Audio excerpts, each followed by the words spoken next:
वो चीज है जो दूसरी मखलूक के लिए नहीं है।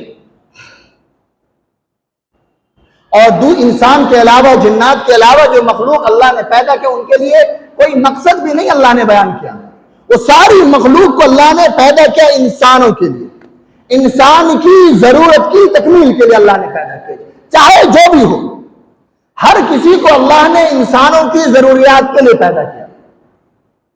अब वो चीज हमें समझ आए या ना आए, लेकिन अल्लाह ने इंसानों और जिन्नातों के पैदाइश का मकसद बयान किया। वमा खलक़तुल जिन्न वल इंस इल्ला लियअबुदून। तो जब हमारी पैदाइश का कुछ मकसद है, हमें सबसे बेहतर बनाया गया है, हमें तमाम मखलूक में सबसे अशरफ पैदा किया गया, तो फिर हमें वैसा बनना भी तो पड़ेगा ना। हमें उसके लिए कोशिश, मेहनत, तवज्जो भी तो करनी होगी ना। हमें उसके लिए वैसा बनने के लिए बहुत सी जगहों पर सेक्रीफाइस भी तो करना पड़ेगा ना। ये यूं ही हो जाएगा।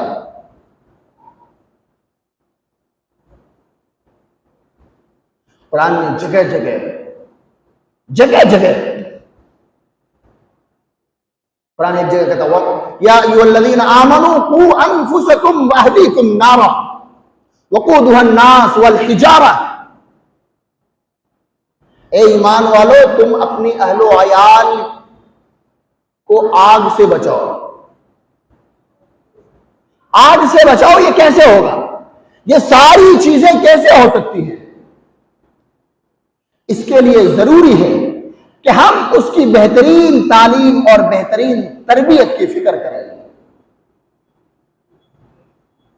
ये सारी चीजें तभी हासिल हो सकती है। ये जो कॉन्सेप्ट है, ये कौन बताएगा? ये आग से जो कुरान बचने के लिए और बचाने के लिए जो कह रहा है, ये समझाएगा कौन? ये कौन बताएगा? इसके लिए तो हुसूल इल्म जरूरी है ना। बगैर इल्म के तो पता नहीं चलेगा कि ये कैसे मुमकिन है, ये है क्या, ये क्या कॉन्सेप्ट है। इन सारी चीजों के लिए हुसूल इल्म का हासिल करना जरूरी है। और फिर इल्म भी वो जिसे अल्लाह उसके रसूल ने इल्म कहा, जिसे अल्लाह उसके रसूल ने इल्म कहा। बल्कि मैं इल्म की तारीफ आपके सामने करता हूं। इल्म किसे कहते हैं? इल्म उसे कहते हैं जिससे दुनिया या आखिरत की भलाई हो। इल्म वो चीज है, इल्म उसका नाम है कि जिसके हासिल करने के बाद या तो दुनिया का कोई भला हो, दूसरे का फायदा हो, हमारा फायदा हो, या फिर आखिरत की भलाई उससे हासिल, इसका नाम इल्म है। अगर कोई ऐसी चीज हम हासिल करते हैं कि जिससे न तो आखिरत का कोई भला, न दुनिया का कोई भला, न किसी और का कोई भला हो रहा है उससे, इसका नाम इल्म नहीं। और ऐसी बहुत सी चीजें हैं आज इस वक्त राइज, बेशुमार चीजें हैं। मैं एक दो मिसाल दूं आपको। मसलन एक शख्स सिंगर है, वो गाना गाता है, अब इसी के पीछे मेहनत है, आखिरत का तो कोई भला नहीं। दुनिया में बताओ उससे किसका फायदा है? किसी का फायदा है? कोई फायदा नहीं, किसी का नहीं।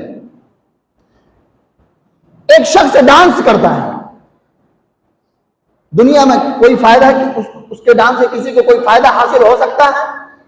कोई फायदा नहीं, सिवाय तज़िया औकात के ये कुछ नहीं है। सिवाय बेहयाई और बेगैरती को प्रमोट करने के अलावा इससे कुछ हासिल नहीं हो सकता। ऐसी बहुत सी चीजें आपको मिल जाएंगी।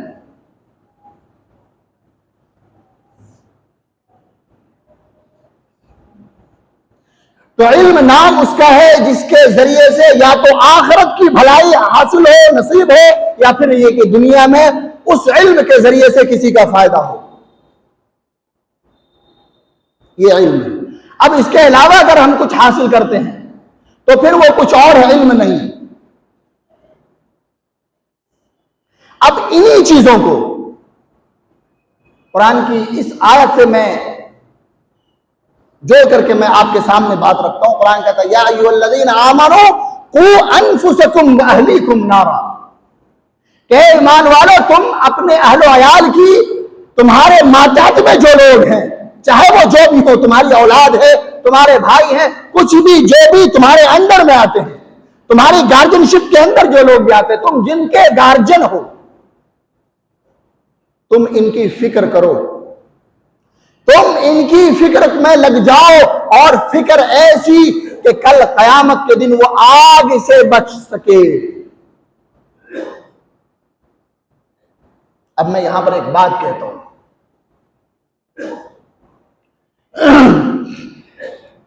कि हमारे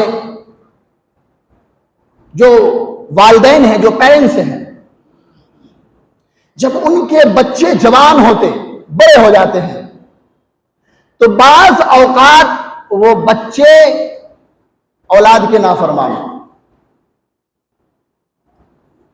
या फिर ये कि वालिदैन जैसा चाहते हैं उनके मुताबिक वो नहीं।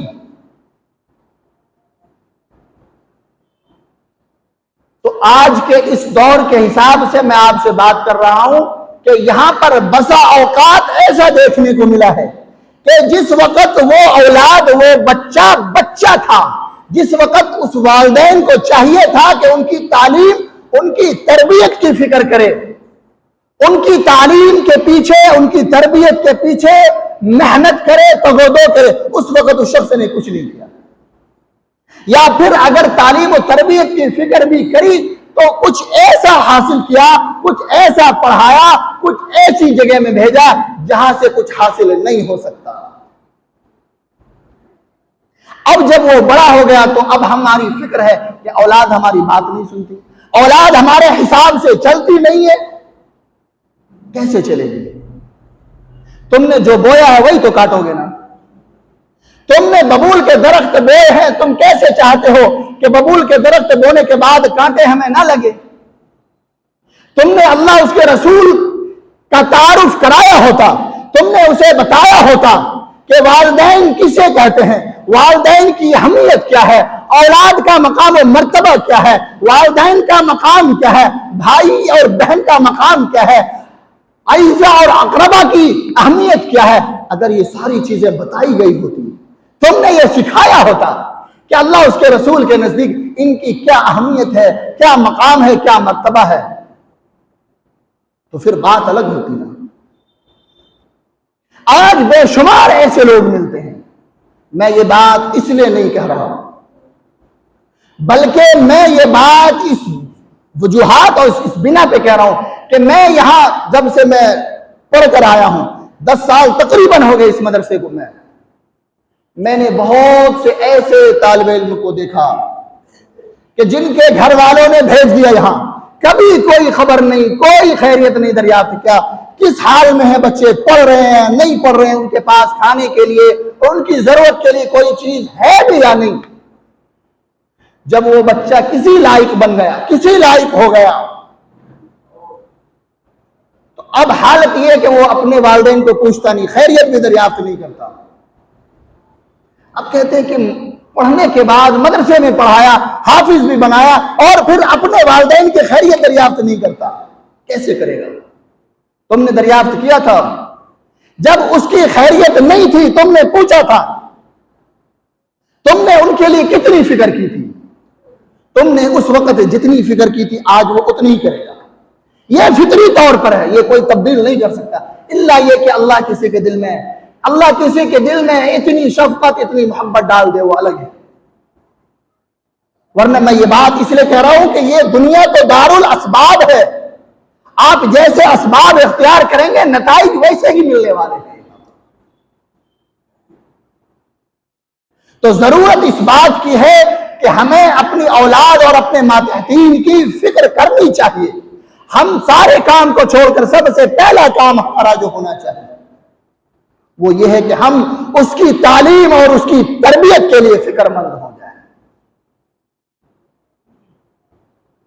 अगर हम अपने बच्चों को तालीम नहीं दे सकते, हम अपने बच्चों की अच्छी तरबियत नहीं कर सकते, हमारे पास दुनिया की सारी दौलत हो, बल्कि मैं ये कहूं कि कारून का खजाना भी हमारे पास है, तो मैं ये कहता हूं कुछ भी नहीं तुम्हारे पास। अगर तुम्हारी औलाद तालीम याफ्ता नहीं है तुम्हारी औलाद के पास तालीम नहीं, तरबियत नहीं, तो तुम्हारे पास कोई पूंजी नहीं, कुछ भी नहीं, तुम खाली हाथ हो, बेवकूफ इंसान।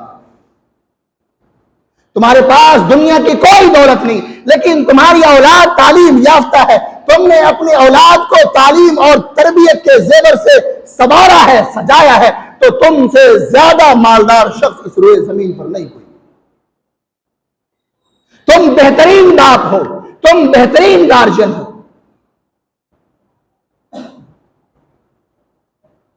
आज हमारे पास हम सारी चीजों की फिक्र करते हैं,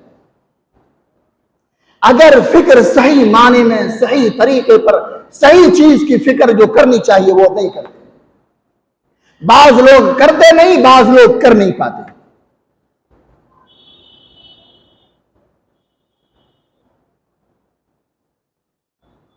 और खुसूसी तौर पर इस वक्त जो मिजाज एक बन गया कि मदरसे में तलबा को जब भेजते हैं वालिदैन, तो जरूरत से ज्यादा वो बेफिक्र हो जाते हैं, जरूरत से ज्यादा। मदरसे वाले खिलाएंगे भी, पिलाएंगे भी, पहनाएंगे भी, रखेंगे भी, पढ़ाएंगे भी, सारी चीजें करेंगे, बीमार पड़ जाए तो इलाज भी करेंगे। फिर हम ये उम्मीद करते हैं कि नहीं, हमने इतने दिन इतना वक्त लगाया, हमारा बच्चा 10 साल तक मदरसे में रहा, कोई खास हासिल नहीं हुआ, कैसे हासिल होगा? तुमने खर्च ही क्या किया उसके लिए? तुमने लगाया ही क्या है? तुमने पलने के लिए भेज दिया था, वो पल गया। अब मदरसे की 4 दीवारी की बरकत से अल्लाह ने जो कुछ भी उसे अता कर दिया, वरना जिन उलमा की किताबें और जिन उलमा की बातें हम करते हैं, जिन अकाबिर, जिन बुजुर्गों की बातें हम करते हैं, उनकी सवारें पढ़ के देखो, पता चलेगा कि वो लोग कैसे थे, उन्होंने इल्म हासिल कैसे किया, उनके गार्जियन ने, उनके वालिदैन ने इल्म हासिल करने के लिए कितनी फिक्र की। मैं एक मिसाल देकर अपनी बात खत्म करता हूं। शेख अब्दुल कादिर जिलानी अलैहि रहमा को हर कोई जानता, हर किसी के नजदीक वो मुसल्लम पीर, मुसल्लम बुजुर्ग, कोई उनकी विलायत से इनकार नहीं कर सकता, किसी भी मसलक का हो। शेख अब्दुल कादिर जिलानी अलैहि रहमा, इनका वाकया बड़ा मशहूर है कि जब ये छोटे थे, जब पढ़ने के लिए जब निकलने लगे, तो उनकी वालिदा ने एक काफिले के साथ अपने बेटे को लगा दिया। अब वो छोटे थे, बच्चे थे, और जब लगाया तो खर्च के लिए 40 दीनार, 40 दीनार सोने के सिक्के को कहते हैं, ये 40 सिक्के उनकी वालिदा ने दिए,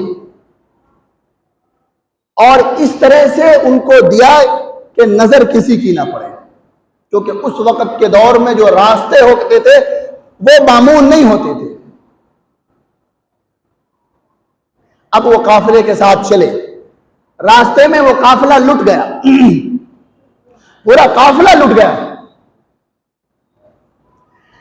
जब उन डाकुओं और चोरों ने सारे काफिले को लूट लिया, तो आखिर में एक शख्स उनमें का आता है उस बच्चे के पास, छोटे से थे,